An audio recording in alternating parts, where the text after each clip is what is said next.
Well, good evening and welcome to Tucker Carlson Tonight. Attorney General Jeff Sessions announced today that cities opposing immigration raids can expect a different kind of raid on their finances. In a press conference, Sessions said sanctuary cities will lose millions of dollars in federal funds supplied by the DOJ. The American people are not happy with these results. They know that when cities and states refuse to help enforce immigration laws, our nation is less safe. Failure to deport aliens who are convicted of criminal offenses puts whole communities at risk. Well, by happy coincidence, today was also the start of the first ever Sanctuary Cities Conference. Such a thing exists. Politicians from around the country converged on New York to discuss strategies for ignoring and subverting our country's immigration laws. We'll talk to one of the conference speakers in just a minute. But first, here is Fox News senior correspondent Rick Leventhal, who was inside the Sanctuary Cities Conference. Hey, Rick. Hey, Tucker, they say there's no such thing as a coincidence, so we're not really sure why the AG chose today to speak out against sanctuary cities at the same time that this first ever national conference supporting sanctuary cities was getting underway. But that's exactly what happened. A group of politicians and activists very, very opposed to the Trump administration's immigration policies. They say their goal is to support undocumented immigrants and find legal avenues not to cooperate with ICE, to protect school and other records and limit the sharing of information with the feds. January 20th was a tragic, tragic day for our nation. But January 21st was far more important. And we look forward to working with all of you to write the next chapter in our nation's history. Trump declared war on all of us, on who we are, who we love, what we stand for. And because this administration represents such an existential threat, we have seen a tremendous upswelling of public resistance. This conference is being led by the Speaker of the New York City Council, who says that sanctuary cities are actually safer than non-sanctuary cities, and she says that the President and Attorney General have no right to withhold funds from places that fail to comply with the law. New York City is the safest city in this country. And so, you know, if the President wants to put that at risk to make a point to a dwindling base of support, then he is being extremely irresponsible, but that's nothing new for this administration. This conference continues tomorrow morning, Tucker. One of the panel discussions is titled Reducing the Risk of Deportation. Rick Leventhal in New York. Thanks, Rick. Well, Cristobal Alex is the president of the Latino Victory Fund, which aims to increase Hispanic voter turnout for the sake of achieving liberal policy objectives. He's attending the conference, and he joins us now. Cristobal, thanks for coming on. Thanks so much for having me. So it's quite a conference, according to some of the remarks that we have here. So the head of the New York City Council, Melissa Viverito, said that enforcing our immigration laws, said this at the conference, American immigration laws was tantamount to ethnic cleansing. Do you agree with that? I'm grateful to be here. I'm grateful that the speaker invited us to this amazing conference, which is the first of its kind in the country. The idea behind the conference was to bring together local officials from around the country to develop policies that will strengthen sanctuary city policies and protect immigrants. And the speaker, Melissa Viverito, is a champion for progressive values, a champion for immigrants. And the point that she was trying to make is that sanctuary cities are actually much safer. And what Jeff Sessions and what this Department of Justice are trying to do is pass draconian laws that will make it much harder and unsafe for our citizens. Okay, in the United States. I've heard this before, and just to be clear, there's no social science to support your position on that. There are no actual studies that show a sanctuary city is safer. Sorry, but I want to get back to what she said. No, well, there's no disagreement. I mean, there haven't been studies on that that show it. Well, and let if me you have one, just I'd correct love to you see there. it. Sure, I mean, I can talk about it right now. The most comprehensive study to date is a University of California study done by Ted Wong. It basically looked at sanctuary cities across the country, and it said that there's 35.5 fewer crimes committed per 10,000 in sanctuary cities than non-sanctuary cities. It also said it's even better in smaller municipalities, and importantly, sanctuary cities have stronger economies, lower poverty rates, lower uninsured rates. I'm sorry, I don't want to waste either one of our times here. That's not causation. There's no established connection between those two. It's merely speculative. But I want to get back to Well, it is. I mean, that hasn't been proved. So, like, that's just the state of play here. Well, but let's get back to what she said. I hate to push back, but look at New York City, for example. This is the safest big city in the country. I get it. I've lived in New York. I'm not denying, but there's no evidence that one causes the other. So let's not waste our time. I want to get back to but by the way, this is an interesting conversation.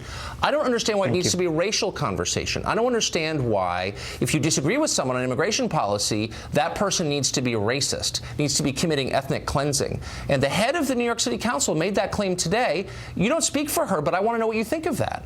Well, I greatly respect the head of the New York City. She's amazing. She's an incredible leader. She's the first Hispanic to ever hold that position, and I look forward to seeing what she does next in her career. But the point that that the conference is trying to get across is that sanctuary cities ultimately are not going to resolve the problem that we've got here. I think you and I can both agree but that's not that, the point. that the problem is around comprehensive immigration reform. And we've got to pass that. Do me the favor of addressing what she actually said. You'll need to ask her directly. It was ethnic cleansing. Okay, but do you think that why does it always take a turn into racial demagoguery? You're accusing Trump of being a racial demagogue, and then when people say things like ethnic cleansing, murdering people because of their race, come on now. Look, that's a horrible thing to say. I'm not going to speak for the speaker, but what I will say is this. The evidence which we just debated shows sanctuary cities are safer, but ultimately the reason why we're having this debate today is because of what happened on Friday. On Friday, you had President Trump and the Republican Congress have the most colossal failure that we've seen to pass a major milestone legislative piece, and that's Trump Care. They couldn't pass it after 7 years of complaining about it. And so to change the subject, what they've done is to pivot immediately on Monday to attack the vulnerable. Again, that's the immigrants, and that's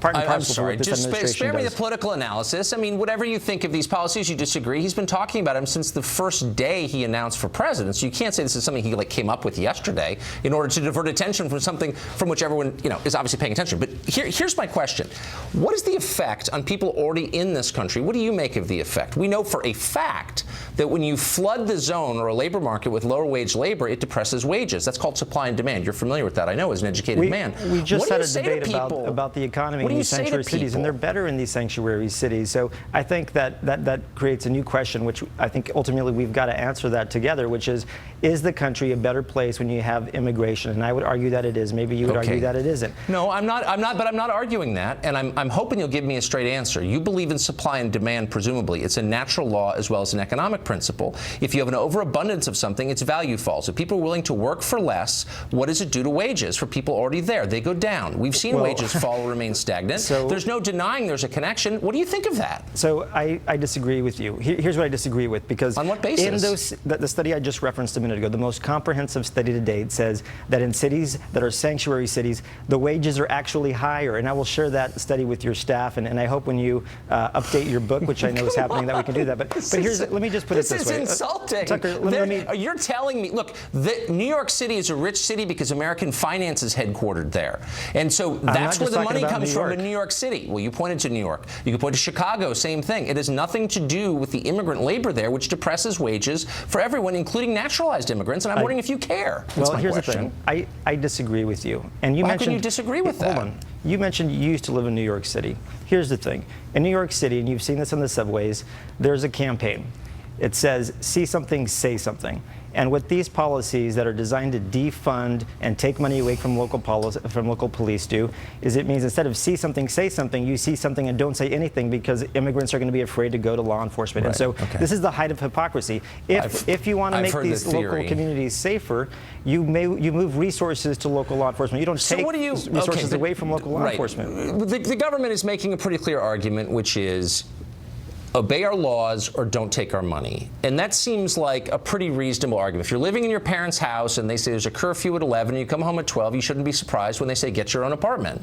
I mean, that's kind of the argument here. It's not about law enforcement or safety. My question to you is, what's a good number? We've got about 11 million people at least living here illegally. How many do you think we should have? Look, to your point about saying if you don't follow my rules, I'm going to take away your money. This is the first time I think that I can think of where conservatives around the country who have fought for state rights and have fought for federalism say all of that applies except when it comes to immigration. Well, don't hang that. I'm not here to speak for conservatives. I'm asking you a simple question. Look, and the question is this: what's a good number? We have about 11 million, we think. We don't know, but we think it's about 11 million people here illegally. No other country has that many. No other country, as you well know. What's a good number for us? At what point should we say that's too many or not enough? Here's what I will say.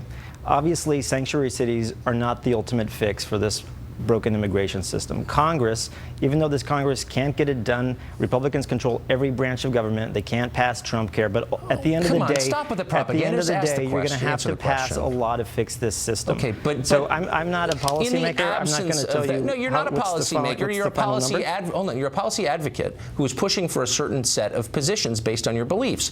And my question as an American citizen is, how many illegals in this country is too many? Have you given that any thought at all? Since you're pushing for more tolerance of illegals, like, what would be a good number for us? Should we have 22 million? Is 10 too many? Like, what's your view of that?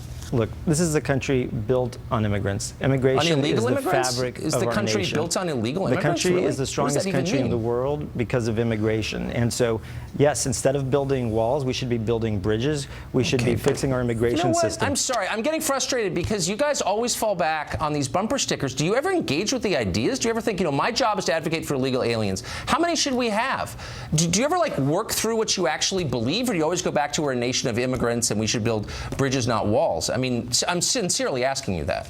Look, you and I have some strong disagreements when it comes to immigration. We're not even disagreeing. You're not even answering. You're completely entitled to your own opinion, but not your own facts. And the facts say that cities that are sanctuary cities do better in the economy. Okay, but that's yet another cliche. I'm just going to ask you. I'm going to ask you one last time. Do you think 11 million illegals is a lot? Why doesn't any other country have that many? And how many should we tolerate before we say that's too many? What I'll say is that the immigration system is broken. We need to welcome immigrants into this country, and that's what makes this country strong. Okay. Mr. Criswell, Mr. Alex Rother, thanks a lot for joining us. Appreciate it. Thank you. Really appreciate it. Up next, we've reported heavily on the rape case in